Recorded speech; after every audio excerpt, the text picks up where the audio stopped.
кеш, құрметті көрермен. Эфирде Сәтбаев телеарнасының жаңалықтар қызметі. Студияда Алтынгүл Машкенқызы бүгінгі аңдатпада.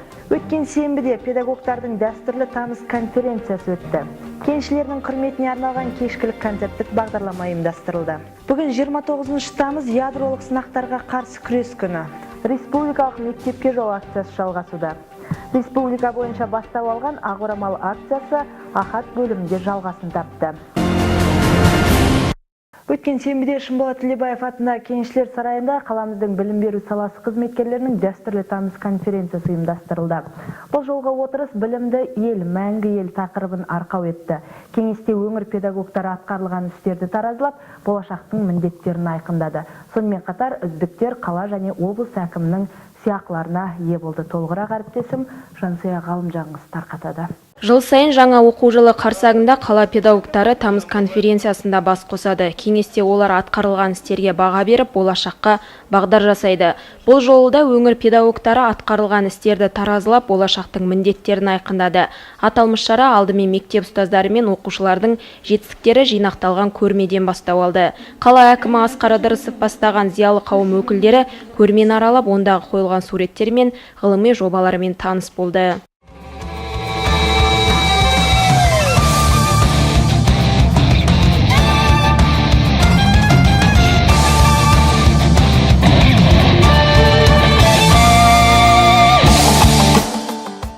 Биылғы жылы тамыз конференциясы білімді ел, мәңгі ел айдарымен өтті. Конференцияға қала әкімі Асқар Ыдырысов, әкім орынбасары Сергей Мамбай, қалалық мәслихат хатшысы Татьяна Хмелярчук пен білім бөлімінің басшысы Берік Ақышбеков және педагогика саласының қызметкерлері мен ардагерлері, мекеме мен ұжым басшылары қатысты. Конференцияда қаламыздағы білім бөлімінің басшысы Берік Базылұлы қазақстандық білім беру мазмұнын жаңарту, адами капиталды дамыту ресурсы тақырыбында баяндама жасады. Қазіргі орта білімді бір қатар жаңалықтар күтіп тұр. Жаңартылған білім мазмұнына оқытудың 12 жылдыққа көшуі, 3 тілділік білім беру моделін енгізу. Жаңа оқу жылында бірінші сынып оқушылары жаңартылған бағдарлама бойынша оқитын болады. 4 жылдың ішінде білім беру мазмұнын жаңарту мектеп қабырғасында толығымен іске асатындығын білім бөлімінің басшысы тілге тиек етті. Білім беру саласына бөлінетін қаражат көлемі жыл сайын артып келеді. Соның арқасында білім беру мекемелерінің материалды техникалық базалары, білім беру жүйесі жаңартылуда. Оның ішінде биылғы жылы номер 19-шы жалпы білім беретін орта мектептің күрделі жөндеуіне 45 миллион 420 мың теңге, ал ағымдағы жөндеулерге 8 миллион 728 мың теңге қаржы бөлінген. Құрметті қауым, баршамызға белгілі білім берудегі ұлттық жүйесі өте қарқынды өзгерістер сатысында тұр. Ендеше бүгінгі таңдағы негізгі мақсат ұлттық құндылықты әлемдік деңгейге шығаруға қабілетті өзіндік жеке қозғалысы қалыптасқан тұлға тәрбиелеу. Ол үшін оқушылардың белсенділігін арттыру, ізденімпаздыққа үйрету және білімді өз бетінше алуы мен қолдана білетін дарын иесін тәрбиелеу керек. Дарынды балалар ғылым және техниканы, өнердің бір саласын тереңдетіп оқыту арқылы танымдық белсенділіктері мен зерттеу конструкторлық қабілеттерін дамытуға ықпал жасауға, олардың әлеуметтік мүмкіндіктерін жүзеге асыру мақсатында Сәтбаев қаласы білім бөлімінің тарапынан 2013-2018 жылдарға арналған қалалық мақсатты бағдарламасына сәйкес бірқатар жұмыстар жүргізілді. Осының нәтижесінде әртүрлі ғылыми секциялар бойынша біздің мектеп оқушылары халықаралық, республикалық және облыстық жобалар байқауларының жеңімпаздары аталды. Бұл сан жылдан жылға артуда. Биылғы жылы гуманитарлық бағытта облыстық олимпиадаға қатысқан 14 оқушының 7-і екінші және 3-ші орынды иеленді. Сонымен қатар Берік Базылұлы мектеп ұстаздарының бүгінгі күні Кембридж университетінің педагогикалық шеберлік орталығы мен білім факультетінің әзірлеген бағдарламасы бойынша 3 айлық біліктілікті арттыру курсынан барлығы 160 педагог өткендігін атап өтіп, баяндама соңында ұстаздар қауымына жаңа оқу жылында жаңа табыстарға қол жеткізіп, білім жолында аянбай еңбек етіңдер деген тілегін де жеткізді. Сондай-ақ конференцияда мектеп және балабақша басшылары да түрлі тақырыптағы баяндамаларын оқып, жаңа оқу жылына қойылған жоспарларымен де таныстырып өтті. Баяндамалар тыңдалғаннан кейін қала әкімі Асқар Абылайұлы құттықтау сөз алып, мектеп ұстаздарының мойнында үлкен жауапкершіліктер тұрғанын алға тартты. Беру жүйесі әлемдік білім кеңістігіндегі жалпы талаптарға сай келетіндей білім алушы жеке тұлғаны өздігінен дамуға, алған білімдерін шығармашылықпен жүзеге асыра білуге икемделетін, күтілетін нәтижеге бағытталған құзыреттілік тұрғыдағы білім жүйесі болу қажет. Қазақстанның тәуелсіз мемлекет ретінде қалыптасуы орта білім беру жүйесімен тығыз байланысты. Егеменді елімізді өркениетке бастар жолдың бастауы мектеп десек, мектептің басты тұлғасы, мектептің жүрегі ол мұғалім. Мұғалім қандай болса, шәкірті де сондай болмақ.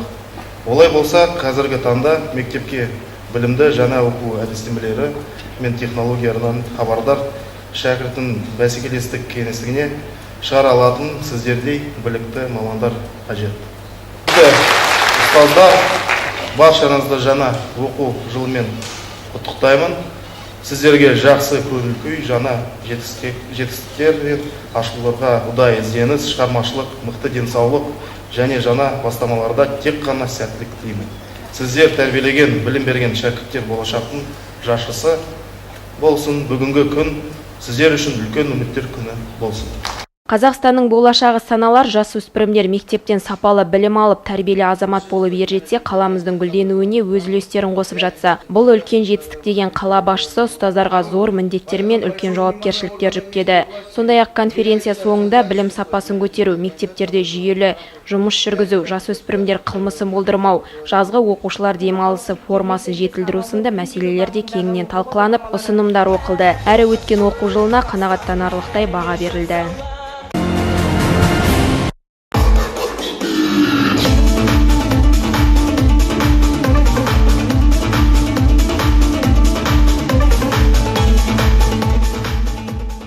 Аталмыш тамыз конференциясы жыл сайын білім беру мен тәрбиесіне қомақты үлес қосып, шығармашылық табысқа жетіп жүрген ұстаздарды марапаттау рәсімімен жалғасын тапты. Қала әкімінің құрмет грамотасымен марапаттау үшін сахна төріне шаһар басшысы Асқар Абылайұлы шақырылды. Ол барлық ұстаздарды бүгінгі жаңа оқу жылына қадам басқан мерекемен құттықтап, тәуелсіз Қазақстанның рухани және әлеуметтік дамуы жолында қол жеткізген табыстары мен білім беру саласына қосқан үлесі үшін Қазақстан Республикасының білім және ғылым министрлігінің құрмет грамотасымен Сәкен Сейфуллин атындағы гимназияның физика пәні мұғалімі Тұмаркүл Айбекова мен номер 7-ші Алпамыс балабақшасының басшысы Гайша Ашырбекованы марапаттады.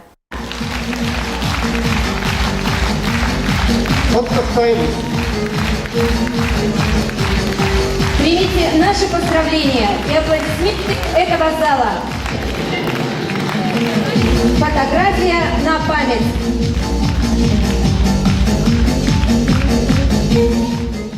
Сонымен қатар қала әкімінің құрмет грамотасымен қаламыздың білікті ұстаздары мен балабақша меңгерушілері және тәрбиешілері марапатталды. Келесі құттықтау сөзбен марапаттау кезегін Сатпаев қалалық мәслихатының хатшысы Татьяна Ивановна жалғастырды. Тамыз конференциясына жиналған ұстаздардың ішінде Эльмира Байсалбекова, Гүлмира Байкежинова, Тамара Лашкова сынды ұстаздар қауымы қала мәслихатының грамотасымен марапатталып, арнайы сыйлықтарға ие болды. Осындай марапаттаудан кейін жаңа оқу жылына қадам басқан бірінші сынып оқушылары өз өнерлерін ортаға салып, би билеп ән шырқады. Мектеп қамқор анамыз, оқып білім аламыз, өнерпаз боп өсетін біз оқушы боламыз.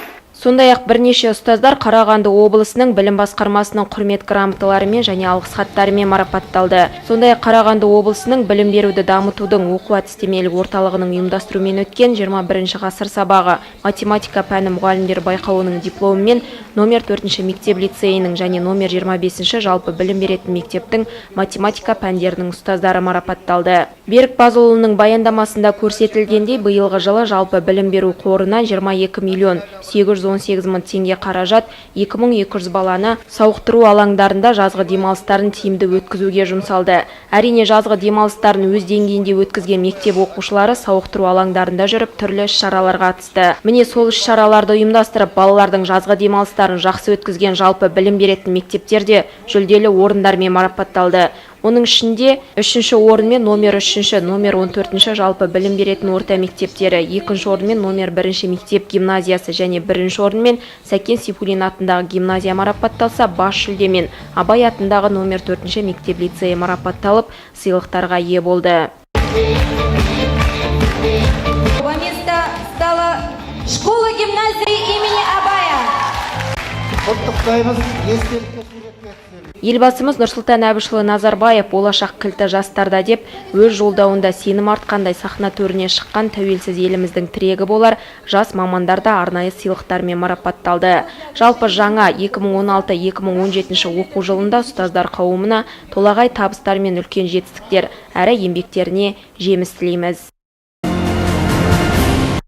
Өткен аптада Қазақмыс корпорациясының әкімшілігі кеншілер мерекесіне арнап байлық пен береке бірліктің құтты қонысы болған Кенді қаланың тұрғындарына да кеншілер алаңында тамаша концерттік бағдарламасын ұсынды. Кешкі концерттік бағдарламада тек қана өнерпаз жерлестеріміз ғана емес, эстрада жұлдыздары да ән шырқап, кеншілер қаласының тұрғындарын бір қуантып тастаған болатын. Толығырақ келесі бейнебаянда. Құрметті Кеншілер қаласының тұрғындары, бүгін міне кеншілердің құрметіне арналған мерекелік кеште өз бастауын алды. Сіздердің құрметтеріңізге тек қана Сәтпаев қаласының өнерпаз жастары ғана емес, Қазақстан Республикасының эстрада жұлдыздары да өз өнерлерін көрсетпек. Сондықтан баршаңыз бізбен бірге болыңыздар.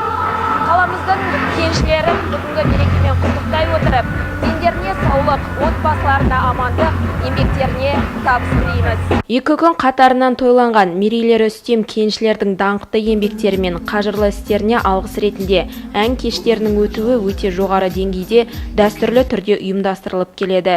Осы орайда кеншілердің құрметіне арналған іс-шаралар кешкілік концерттік бағдарламамен жалғасты. Жезқазған және Сәтпаев қаласының өнерпаз жастары кеншілердің құрметіне арналған кештің шымылдығын ашып, өз өнерлерін ортаға салды. Туған қалам Сәтпаев қаласының барша кеншілерін бүгінгі кәсіби мерекелерімен шын жүректен құттықтаймын. Сіздерге әлемдегі барлық жақсылықтарды тілеймін. Істеріңіз әрқашанда оң болсын.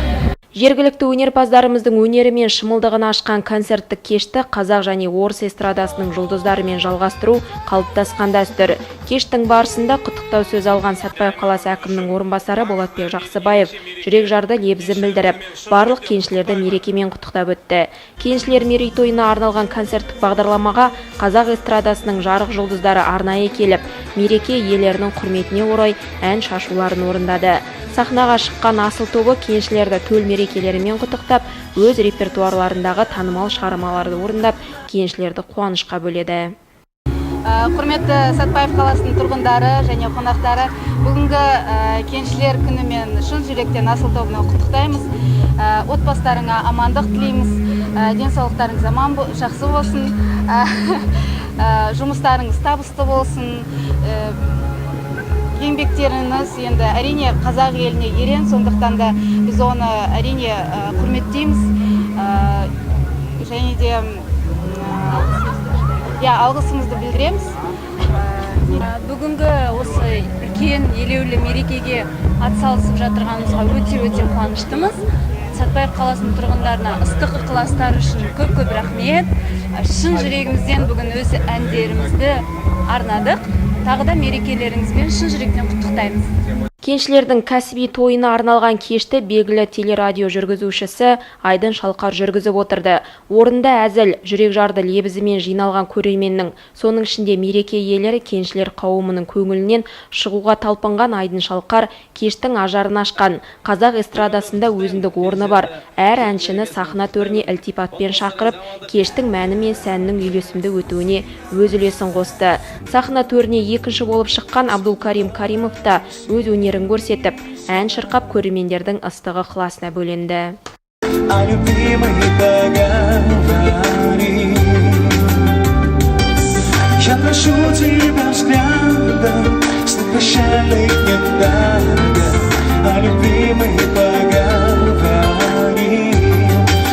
Сахна төрінде өнер көрсеткендердің қатарында Асқақ арманым, жаным-ау, бақытты бол әндерімен көрерменді қуантқан Санда Садвакасова сахна көрігін ажарландыра түсті. Сонымен қатар қаламыздың атын шығарып, суперстарда жеңіске жеткен, барлығы Капкарашка деп атап кеткен танымал жерлесіміз Нұржан Керменбаев та тамаша әндерін тарту етіп, көпшіліктің зор ықыласына кенелді. Ассалаумағалейкум, құрметті жерлестер. Баршаларыңызды, барша кеншілерді төл мерекелерімен құттықтаймын. Отбасыларыңыз амандық, береке тілеймін. Ізгі тілекпен шын жүректен оларыңыз Нұржан Керменбаев. Нұржан Керменбаевтың жаңа әндерімен жалғасын тапқан кеште қала жастары онымен бірге ән шырқап естелік суретке де түсіп жатты. Және де Орда тобының әншісі Ерболат Беделханның жетекшілігімен құрылған 91 атты 5 жігіттен тұратын топ сахнаға шыққан сәтте қала жастарының тең жартысы оларды көріп жүгіре жөнелді. Алайда шаштарын қызылды көкке бояған бұл жігіттер тобын қала тұрғындары ұната қоймады. Және де әндері де мән мағынасыз болды. Сонымен қатар Ресейден келген Натан және Эмбенд тобының әндері мен билері де кеш қонақтары үшін көрсетілген зор ілтипат болды. Моя девочка бомба, моя девочка бомба, моя девочка бомба, моя девочка бомба. Жалпы кеншілердің құрметіне арналған кеште халықтың қарасы да қалың болды. Әсіресе жастар тарапы Ресейден келген әншілермен суретке түсіп қалуға тырысып жатты. 5 сағаттан астам уақытқа созылған ән кешінің соңы әдемі де әсерлі от шашуға ұласты.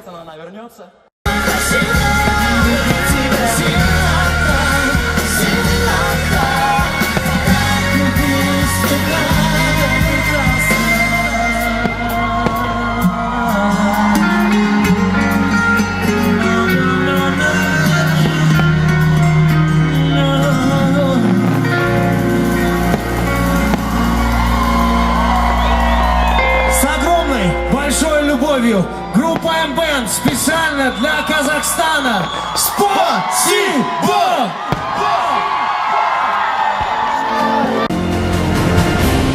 Кешкі жаңалықтарымызды одан әрі жалғастырамыз. Тамыздың 29-ы Қазақстан үшін ғана емес, бейбіт дамуды қалайтын дүние халықтар үшін ерекше әрі айтулы күнге айналып келді. Бұл күн кезіндегі КСРО-ның алдына жан салмай қарулануының нәтижесі болған Семей атом полигонында 1949 жылы алғашқы жарылыс жасалған күн. Сондай-ақ бұл күн дүние тарихында алғаш рет ядролық қарудан бас тартылып, әлемді бейбітшілікке үндеген күн болатын. 1991 жылдың тура осы 29 тамыз күні Қазақстан президенті Нұрсұлтан Назарбаевтың жарлығымен Семей полигоны жабылды. Сөйтіп енді ғана егемендікке бет бұра бастаған тәуелсіз Қазақстан әлем халықтарына өзінің бейбітшіл таңдауын паш етіп, жаппай қаруланып жатқандарға үлкен ой тастады. Кейіннен Қазақстанның дүние жұртшылығы алдында жасаған батылда беделді бастамасы Біріккен ұлттар ұйымы тарапынан қолдау тауып, 29 тамыз ядролық сынақтарға қарсы халықаралық іс-қимыл күні ретінде бекітілді. Қолында жойқын қаруы бола тұра, одан өз еркімен бас тартқан Қазақстанның бұл қадамы әлемдік саясаткерлер тарапынан да қолдау мен құрметке лайық деп бағаланып отырғаны да сондықтан. Қазақтың қай қасіретке толы тарихының бір парасы Семей өңіріндегі сынақтар мен ұрпақтар жадында есте сақталып келеді. Дүниежүзінің тажалына айналған ядролық қару қазақ халқы үшін өткен ғасырдағы ең қасіретке толы құбылысы да, құбыжығы да, ажал аждахасы да болған анық. Біздің еліміз әр уақытта біздің халқымыз бейбітшілікті тілейді. Дүние жүзінде қазақ елі мінекей бейбітшілікті тілеген, ядролық қарудан бірінші өз еркіменен бас тартқан мемлекет деп құрметтейді. Бұған біздің елбасымыздың сіңірген, Нұрсұлтан Әбішұлы Назарбаевтың сіңірген еңбегі орасан зор.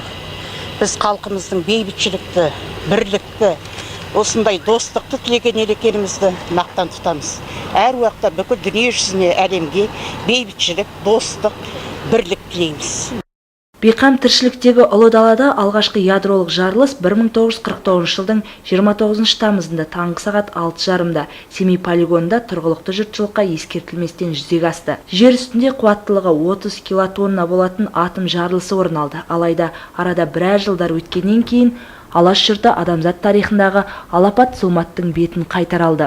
Осылайша Қазақстан өзінің тәуелсіздігінің алғашқы кірпішін бейбіт сүйгіштікке бел буымен қалаған еді. Бәзбіреулер үшін қоқан-лоққы жасауға таптырмас болатын қуатты жойқын қарудан ерік түрде бас тартып, бейбіт даму жолын таңдаған Қазақстан кеңестік әскери арсеналдан мұра болып қалған қуаты жағынан әлемдегі 4-ші ядролық әлеуеттен өз еркімен бас тартып қана қоймай, күллі орталық Азияға ядролық қарудан азат аймақ мәртебесін беруге жол салып берген еді.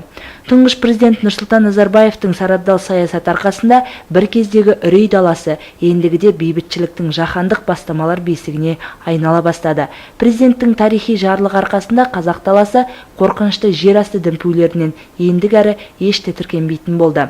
Қазақстанның зұлматқа қарсы жасаған осынау маңызды қадамынан бері қазақ даласын ғана емес, дүниені дүр сілкіндірген ядролық сынақтар да ауыздықтала бастады. 40 жыл ішінде Семей полигонында 450 сынақ жүргізілген. Міне осының салдарынан 1,5 миллион адам қасірет көрді. Сондықтан 1991 жылы 29 тамызда мемлекет басшысы Нұрсұлтан Назарбаев ойланбай-ақ Семей ядролық полигонын жабу туралы жарлық шығарды. Бірнеше жыл өтісімен дәл осы күн халықаралық ядролық сынаққа қарсы әрекет ету күні болып аталды. Бүгін ядролық жарылыстан жаңағы қарсы шыққан ядролық жарылысқа адамдар бүгінгі күн сондай қарсы болған күн, адамдарға бейбітшілік әкелген күн. Бұл күнді біз ұзақ күткен күн. Сондықтан бұл күн біз үшін өте қымбат күн. Халық үшін бұл өте маңызды күн. Себебі ядролық жарылысты барлықтарыңыз білесіздер. Японияда қандай, Нагасаки қаласында қандай және қиыншылық болды, қаншама бала ауру болып туылды. Біздің Семей полигонында қаншама қиыншылық. 50 жыл бойы халық зардап шекті. Осының барлығына бүгін сондай ерекше күн болып, төтеп беріп, қарсы шыққан күн құтты болсын. Бүгінгі күн өте маңызды халық үшін, айтулы күн деп ойлаймын. Бақытты балалық шақ мекен ұранымен өткізіліп жатқан республикалық мектепке жол акциясы жалғасуда. Көп балалы және тұрмысы төмен отбасылардан шыққан 100-ге жуық оқушы номер 16 жалпы білім беретін мектебінде тіркелген. Жергілікті қайырымды жомарт жандардың арқасында тізімдегі оқушылардың толықтай мектепке баруына жағдай жасалып отыр. Қазақстан Республикасы Білім және Ғылым Министрлігі елбасымыздың мектеп оқушыларының толық мектепке баруын қамтамасыз ету туралы тапсырмасын орындау барысында осымен 9 жыл қатарынан мектепке жол республикалық қайырымдылық акциясы өткізілуде. Номер 16 мектеп ұжымында өз оқушыларының жаңа оқу жолына толықтай баруына жағдай жасап, әрбір тұрғыннан келіп түскен ақшалай киім-кешек пен оқу құралдарын есепке алынған 100-ге жуық оқушыларға үлестіріп беруде. Әрбір мектеп қабырғасында ұйымдастырылып жатқан республикалық акция аясында қаламыздың қайырымды жандары да қалыс қалмай белсенділік танытуда. Атап айтар болсақ, Нұр Аралас дүкені, Ғалым, Жәнерке кеңсе тауарлар дүкендерінің иелері осы мектеп оқушыларына өз көмектерін беріпті. Номер 16 мектептің әлеуметтік педагогы Майра Мұқышева көптің көмегі балаларымыздың кедергісіз білім алуына мол септігін тигізеді дейді.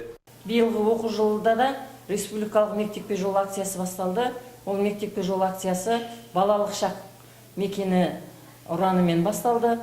Біздің мектебімізде 16 жалпы орта білім беретін мектепте бізде тізімде тұрған балаларға биыл да жақсы көмектер жасалып жатыр. Ғалым, Жайлаубаев ИП орталығы және Нұр Аралас дүкені, одан басқа Жәнерке кеңсе тауарлар дүкендері балаларымызды біраз оқу құралдарымен қамтамасыз етті. Және мәдениет және тілдерді дамыту бөлімі, спорт дене шынықтыру бөлімі, одан сыртқары жеке кәсіпкерлер балаларымызға біраз оқу құралдарымен киім-кешектер берді. Қалалық білім бөлімінен мемлекеттік бюджеттен бөлінген спорттық киімдер және қалың дәптер, күнделікті дәптерлері, сумкалар таратылып жатыр қазіргі кезде.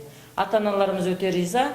Биыл мектебімізге сабаққа қамтылмаған бала жоқ. Бәрі оқуға келеді, сақадай сай отыр. Акция еліміздің барлық аймақтарында 1 тамыздан 30 қыркүйекке дейінгі мерзімде өтеді. Акция мақсаты аз қамтылған және көп балалы жанұялар балаларына оқу жылы басталуына дайындалуға көмектесу және балалардың әлеуметтік себептерге байланысты мектепке келмей қалуынан сақтандыру.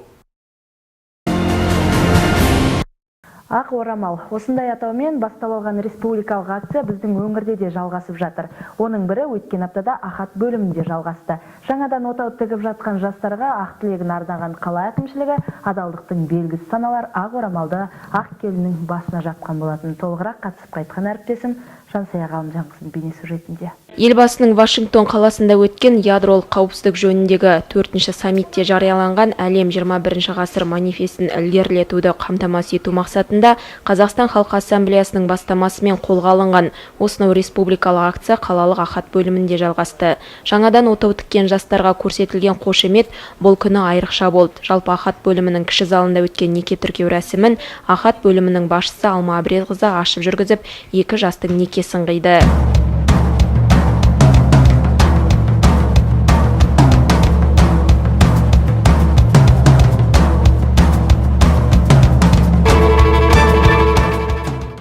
Жаңадан отау тігіп жатқан Мадияр Қалмағанбет пен Салтанат Қайрат неке тіркеу салтанатында жүзіктермен алмасып, неке қию туралы алғашқы төл құжаттарында қолдарын алды. Сонымен қатар екі жас алғашқы отбасылық вальсін биледі.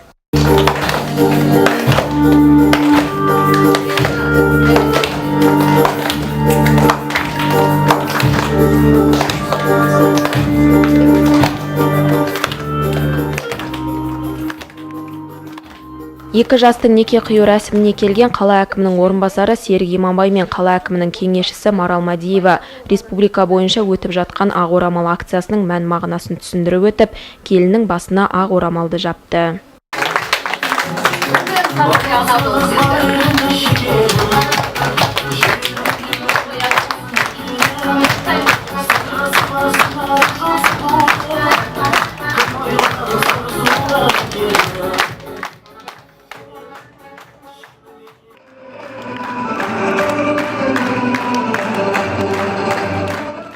Сонымен қатар аталмыш акция Кеншілер сарайының диско залында Мадияр Жанша мен Гүлбаршын Ибраимованың салтанатты неке қию рәсімімен жалғасты. Екі жастың неке қию рәсіміне ата-аналары, туған-туыстары мен жора жолдастары жиналып, неке қию рәсіміне куә болды. Жастар заңды некеге тұру рәсімін екі жақты келісілген шынайы тілекпен растап неке қию кітабына қол қойды. Сонымен қатар екі жасқа алғашқы отбасылық төл құжаттары, неке қию туралы куәліктері табысталды және екі жас неке жүзігімен алмасып, отбасылық алғашқы вальсін биледі.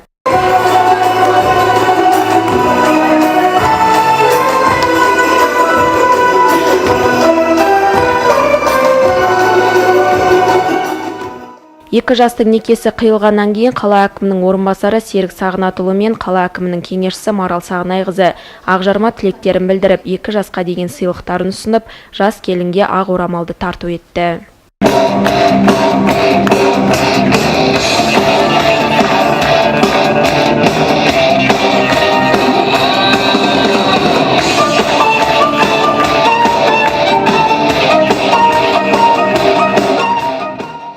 Сонымен қатар екі жастың ата-аналары ақ жаулықты әжелері мен ақ сақалды қарияларымыз жастарға деген тілектерін жолдап, ақ баталарын берді. Қолдасын, өмір жастардың ұзақ болып, бақытты болып, ата-аналарыңызға, туған-туыстарыңа қызықты көрсете беріңдер, бақытты болыңдар. Осындай тамаша тілектер мен құттықтаулардан кейін екі жас ақ орамал ұсынған ұйымдастырушыларға, яғни қалалық әкімшілікке және өмірге әкелген ата-аналарына деген алғыстарын білдірді.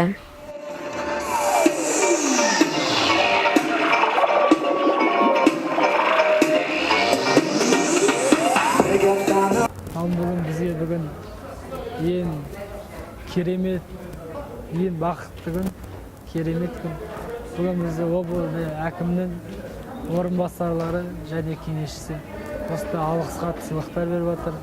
Өте қуаныштымыз. Ол кісілерге алғысымыз шексіз.